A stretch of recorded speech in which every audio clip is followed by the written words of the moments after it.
December 12, 1976.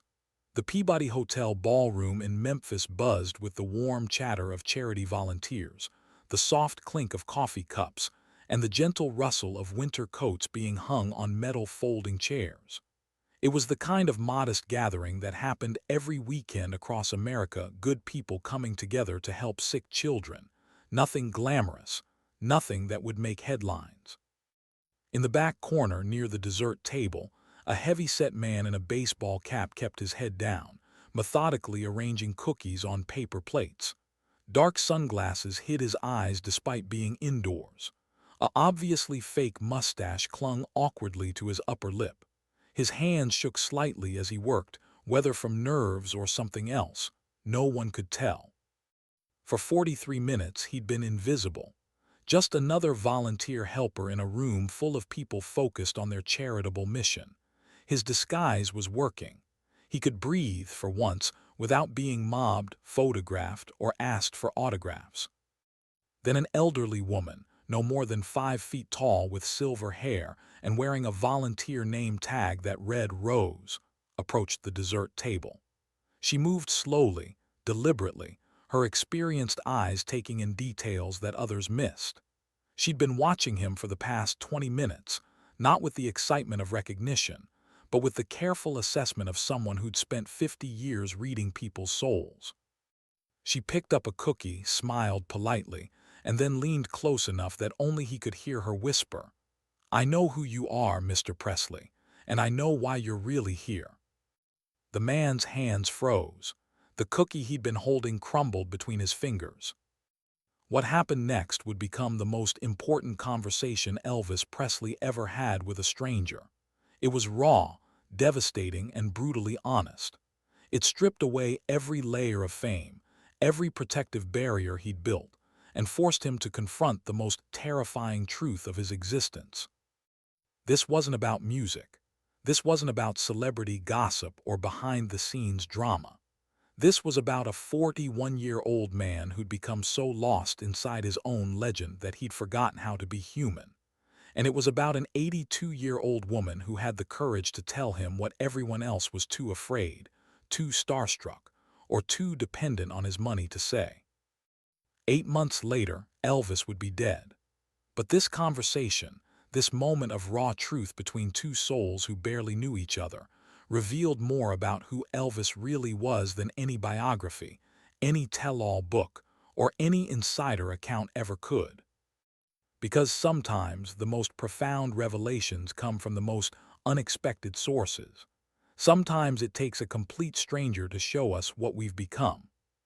To understand why this moment mattered so much, you have to understand where Elvis was in December of 1976. This wasn't the lean, dangerous rebel who'd scandalized America in the 50s. This wasn't even the leather-clad comeback king of 1968. This was a man drowning in his own success, suffocating under the weight of expectations, and desperately searching for something real in a world that had become entirely artificial. The numbers tell part of the story. Elvis weighed nearly 260 pounds. His daily medication regimen included uppers to get him moving, downers to help him sleep, and painkillers to numb everything in between. His inner circle had become a rotating cast of enablers, each person more concerned with maintaining their position in Elvis's world than with Elvis's actual well-being. But the real story was in what you couldn't measure: the isolation, the paranoia, the growing certainty that nobody loved Elvis Presley the person, they only loved what Elvis Presley could do for them. He hadn't been alone in public without security, without handlers, without someone managing his every interaction in over a decade. The simple act of walking into a room unrecognized had become impossible. Every conversation was filtered through his fame. Every relationship was complicated by what people wanted from him. Which is why, when Elvis heard about the Memphis Children's Hospital charity drive, he made a decision that stunned his entire organization. He was going alone. No Colonel Parker, no entourage, no bodyguards hovering 3 feet away, Just Elvis, a terrible disguise, and a desperate hunger for one afternoon of normal human interaction. The plan was simple, almost childishly so. He'd borrowed clothes from one of his groundskeepers, plain khaki pants, a worn flannel shirt, work boots that had seen better days. The baseball cap came from a gas station. The sunglasses were cheap drugstore specials. And the mustache? Well, the mustache looked exactly like what it was, a last-minute addition from a novelty shop. But it wasn't about creating a perfect disguise. It was about creating enough doubt that people might look twice, might wonder, might think, that guy looks familiar, but ultimately decide it couldn't possibly be Elvis Presley volunteering at a children's charity in Memphis on a random Tuesday afternoon. His driver dropped him off 3 blocks away. Elvis walked those blocks slowly, savoring the simple act of moving through the world unnoticed. A few people glanced at him, but their eyes moved on without recognition. He was just another middle-aged man with a weight problem and questionable fashion sense. The Peabody Hotel ballroom was warm, welcoming, filled with the kind of people Elvis had grown up around in Tupelo but rarely encountered anymore. Teachers, nurses, retirees. Housewives, people who worked real jobs and worried about real problems, and had never been to a recording studio or a movie set in their lives. For the first time in years, Elvis felt like he could breathe. He approached the volunteer coordinator, a harried-looking woman in her 50s who barely glanced up from her clipboard. "I'd like to help," he said, keeping his voice soft, neutral. "Bless your heart," she replied without looking up. "We can always use another pair of hands. Food service is over there, gift wrapping is by the windows, and if you're good with kids, we've got activities set up in the corner." Elvis chose food service. Something about the simple, repetitive task of arranging cookies and pouring punch appealed to him. No decisions to make. No one depending on him for creative inspiration or career guidance. Just cookies on plates and smiles for whoever wanted refreshments. For almost an hour, it worked perfectly. He helped serve lunch to volunteer families. He listened to conversations about Christmas shopping and school performances and whose grandmother was in the hospital. Normal conversations. Real conversations. The kind he hadn't been part of since before Heartbreak Hotel changed everything. But across the room, Rose Williams was watching him with the careful attention of someone who'd spent 50 years working with people in crisis. Rose had been volunteering at children's charities since 1952, when her own son was diagnosed with polio. She'd seen that disease nearly kill her boy, watched him fight back to health, and decided to dedicate her retirement to helping other families facing similar battles. In 24 years of volunteer work, she developed an almost supernatural ability to spot people who were struggling, even when they were trying hard to hide it. She noticed things others missed, the way his hands trembled when he thought no one was looking, how he flinched slightly whenever someone laughed too loudly, the careful way he positioned himself with his back to walls, always keeping escape routes clear. The fake mustache was obvious, but what caught her attention was the haunted look in his eyes when he thought no one was watching. This wasn't someone playing dress-up for fun. This was someone desperately trying to disappear. Rose had seen that look before, in hospital corridors and grief counseling sessions. It was the look of someone carrying unbearable weight, someone who'd been strong for so long that they'd forgotten how to ask for help. She'd been debating whether to approach him for 20 minutes when he dropped that cookie, when his carefully maintained composure cracked, just enough to confirm what she already suspected. "I know who you are, Mr. Presley, and I know why you're really here." Elvis felt his chest tighten. His first instinct was to deny, to deflect, to put on the charm that had gotten him out of uncomfortable situations for 20 years. But something about Rose's tone stopped him cold. She wasn't excited. She wasn't asking for an autograph or a photo. There was no breathless fan worship in her voice. There was only recognition, and something else, something that sounded dangerously like compassion. "I don't know what you mean," Elvis said quietly, but his voice betrayed him with the slightest tremor. Rose smiled gently and gestured toward two folding chairs in the corner, away from the main crowd. "Would you mind helping me sit down? These old bones aren't what they used to be." It was brilliantly done. She'd given him a choice without making it feel like a trap. He could walk away, claim he had other duties, disappear back into his failed disguise. Or he could follow her to those chairs and face whatever she was going to say next. Elvis looked around the room. Nobody was paying attention to them.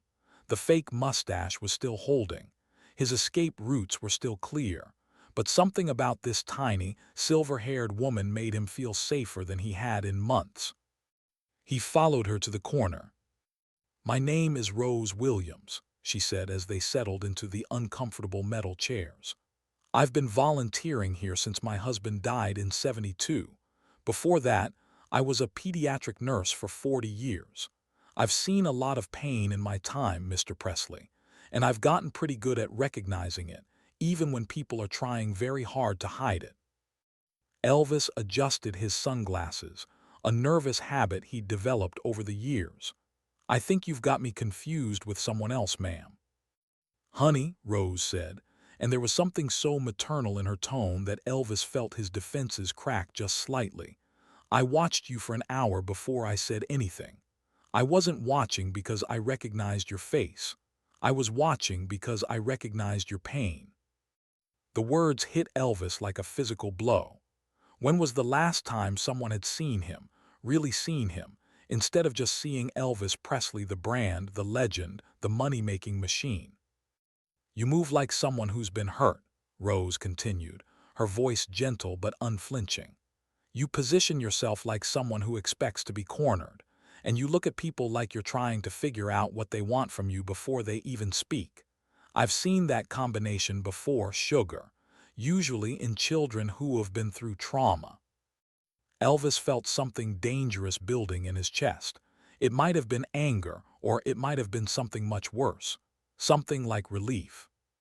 "You don't know anything about me," he said, but the words came out hollow. "I know you came here today hopping to feel normal," Rose replied. "I know you chose food service because it's simple work that doesn't require you to make decisions or perform for anyone. I know you've been positioning yourself so you can see all the exits. And I know that mustache is about to fall off because you keep touching it when you're nervous." Despite everything, Elvis almost smiled. His hand had indeed drifted to the mustache again. "Most importantly," Rose said, leaning forward slightly, "I know you're here because you're desperately lonely and you thought maybe, just maybe, you could spend one afternoon around people who didn't want anything from you." The accuracy of her observation was devastating. Elvis felt exposed, raw, like she'd somehow seen straight through not just his disguise but his skin, his bones, right down to the scared, isolated man hiding at the center of his own life. "Why did you recognize me?" Elvis asked finally, abandoning the pretense entirely. "Because 30 years ago I had a patient. Little boy, maybe 8 years old, from Tupelo. Came in with pneumonia, but what I remember most was how polite he was, how he called me ma'am and thanked me for every little thing. His mama was so proud of his manners. Sweet woman, died too young." Elvis went very still. "You knew my mother." "Gladys was one of the kindest women I ever met. She talked about you constantly, worried about you even when you were right there in the room with her. She used to say she was afraid success would cost you your soul." The mention of his mother hit Elvis harder than anything Rose had said yet. Gladys had been gone for 18 years, but the wound still felt fresh, especially when he was struggling like this. "She was right to worry," Elvis whispered. Rose nodded slowly. "Success is a funny thing. It gives you everything you think you want, but it has a way of taking away everything you actually need. When did you last have a conversation with someone who wasn't paid to be nice to you?" The question hung in the air between them like a challenge. Elvis tried to think of an answer and came up empty. His entourage, his managers, his staff, even his closest friends, they all depended on him financially in some way. Even his romantic relationships had become complicated by money, power, and the machinery of celebrity. "I can't remember," he admitted. "When did you last go somewhere without security, without handlers, without someone managing your every interaction with the world?"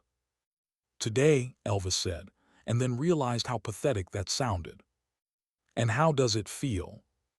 Elvis was quiet for a long moment, watching the volunteers across the room distribute gifts to children who'd been battling serious illnesses.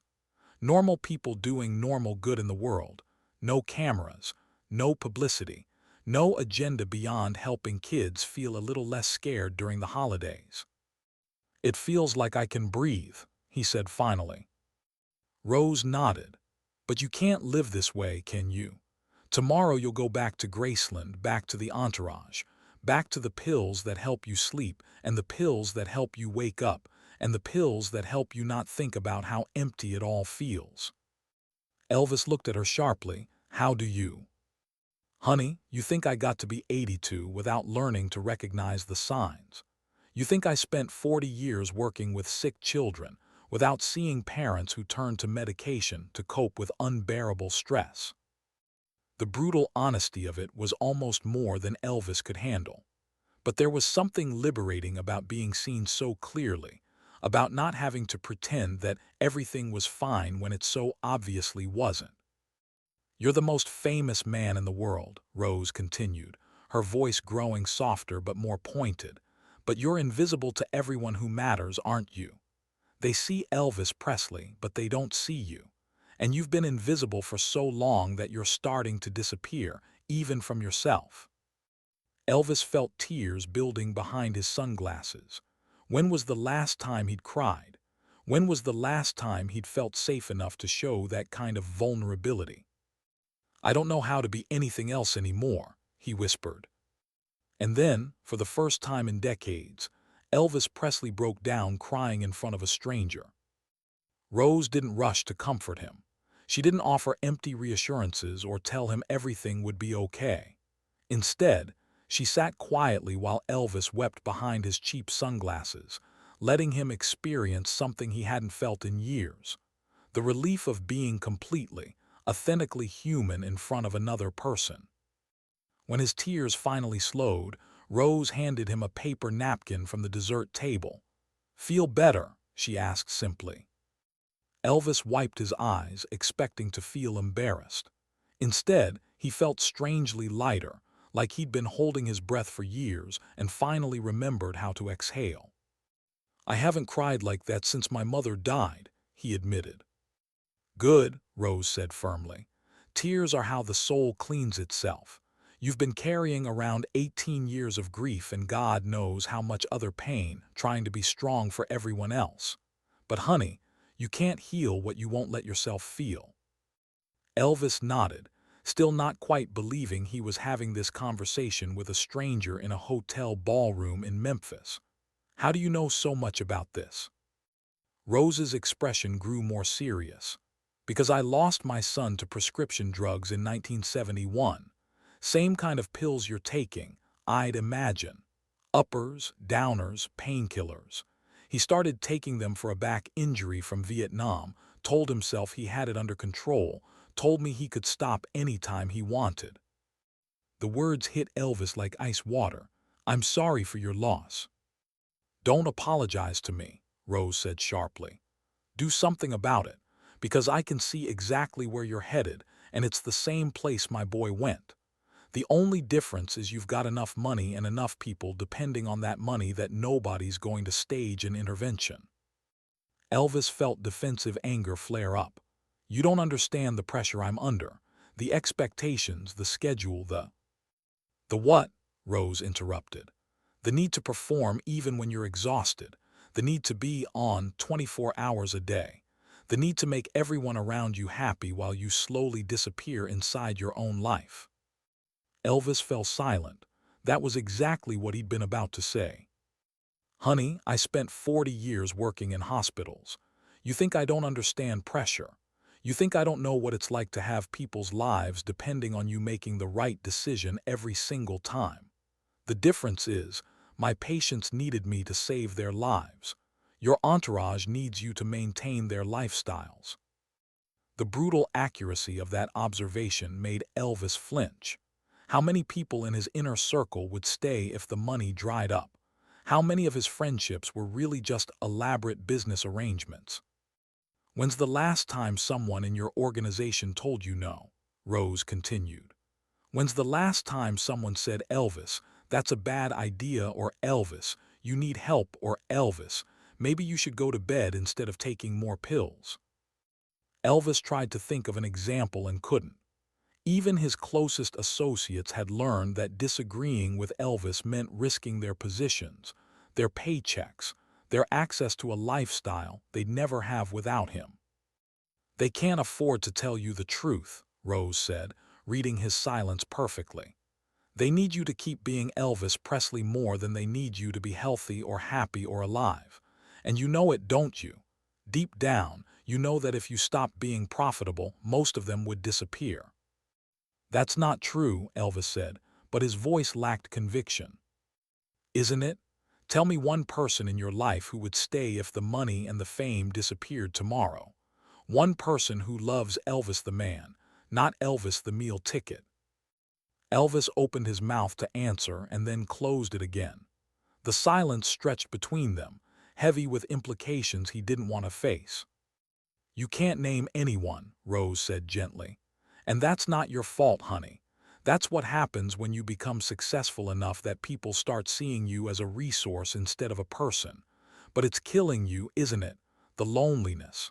The knowledge that you can't trust anyone's motives." Elvis felt something cracking inside his chest.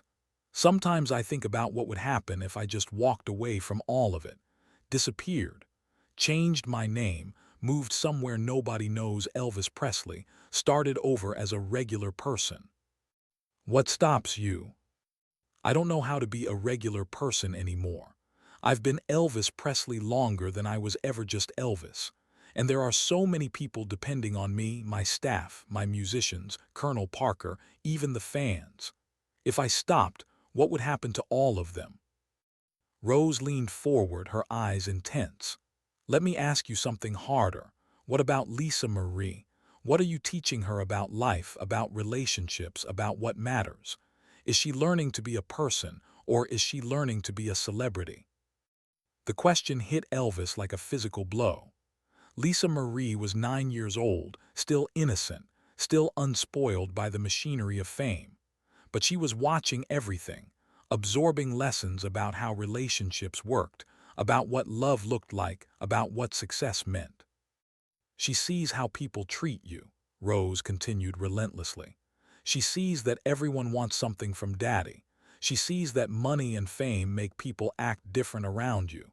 What do you think she's learning about trust, about authentic relationships, about her own worth beyond what she can provide for other people?" Elvis felt sick.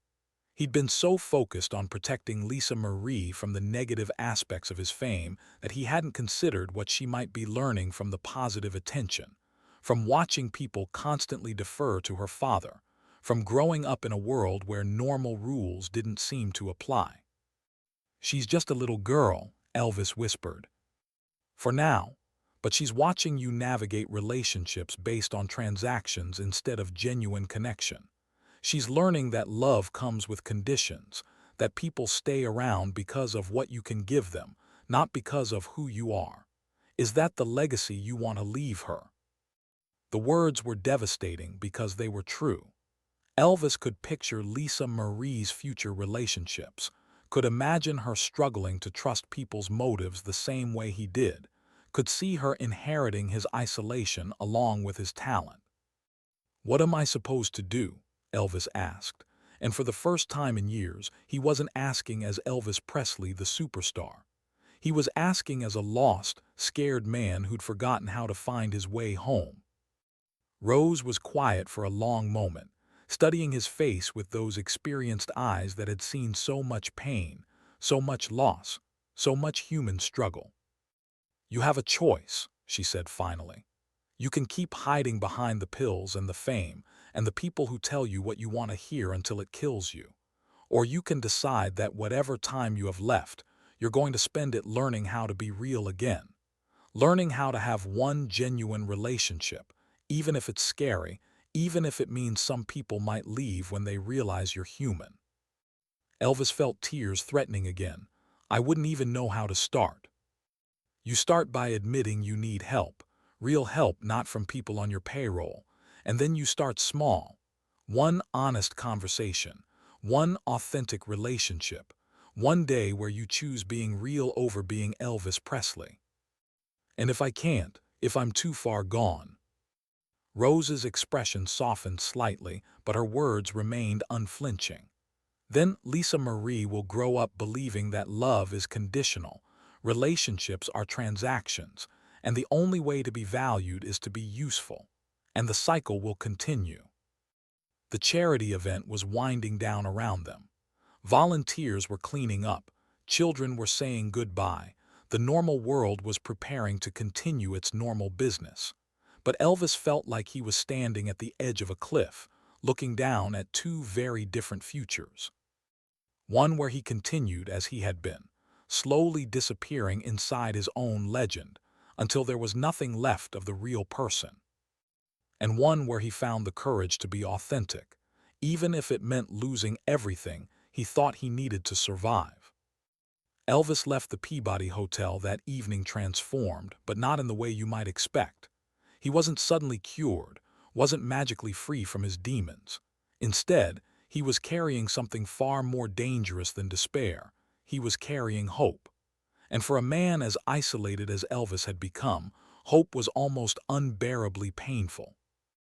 The drive back to Graceland gave him time to think about everything Rose had said. Her words echoed in his mind like lyrics to a song he couldn't shake. You're invisible to everyone who matters. They need you to keep being Elvis Presley more than they need you to be alive. What are you teaching Lisa Marie about love?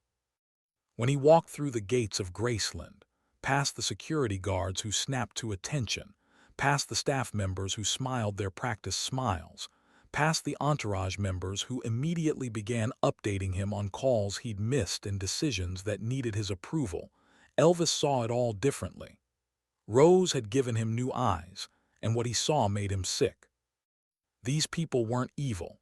They weren't deliberately manipulating him. But they were trapped in the same system he was, dependent on Elvis Presley, the brand continuing to function, regardless of what it cost Elvis Presley, the human being. That night, Elvis did something he hadn't done in years. He called information and asked for Rose Williams's phone number in Memphis. Hello? Her voice was exactly as he remembered, warm but no nonsense, maternal but unimpressed by authority. Mrs. Williams, this is the man you spoke with today at the charity event. Hello, Elvis, I was wondering if you'd call. The fact that she used his real name, not Mr. Presley, not some deferential title, nearly made him cry again. I can't stop thinking about what you said. Which part? All of it, but especially about Lisa Marie, about what I'm teaching her. His voice cracked slightly. I love her more than anything in this world, but I'm terrified that you're right, that I'm setting her up for the same kind of loneliness I'm living with. Rose was quiet for a moment. Love isn't enough, honey. Children learn more from what they see than from what we tell them. What does she see when she looks at your relationships? Elvis thought about his daughter watching him interact with his staff, his entourage, even his romantic relationships. Everything filtered through power dynamics, financial dependencies, unspoken agendas. She sees transactions, Elvis admitted. She sees people being nice to Daddy because of what Daddy can give them. And what is that teaching her about her own worth? The question was devastating in its simplicity. Lisa Marie was learning that love came with conditions, that relationships were about what you could provide rather than who you were, that authentic connection was impossible when you had something other people wanted. I don't know how to change it, Elvis said. I don't know how to have a real relationship when everyone around me needs something from me. You start with one person, Rose replied. One relationship where you practice being honest, being vulnerable, being real. Someone who doesn't need your money or your fame. Someone who can afford to tell you the truth.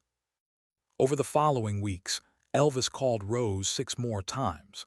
These conversations became a lifeline for him, the only space in his world where he could drop the performance and just be human.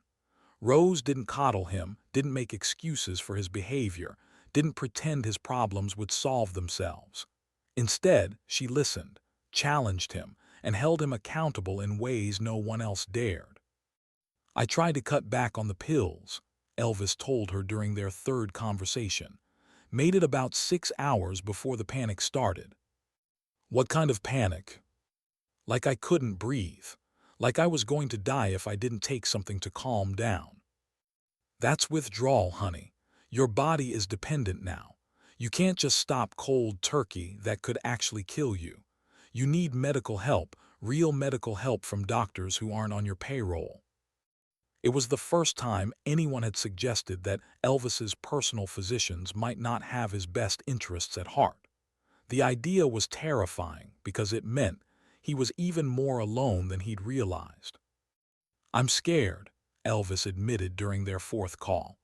I'm scared that if I get clean, if I start being real with people, I won't be able to perform anymore. What if authenticity kills the magic? What if Elvis Presley only works because he's not real? Then you'll find out who you really are underneath all of that, Rose replied. And maybe, just maybe, that person will be even more remarkable than the character you've been playing. During their fifth conversation, Elvis made a decision that would have shocked everyone in his organization. I want to try going to rehab. Real rehab, not some private clinic where they'll cater to me. Somewhere where I'll be treated like everyone else. That's brave, Elvis, really brave. I haven't told anyone yet. I'm terrified they'll talk me out of it.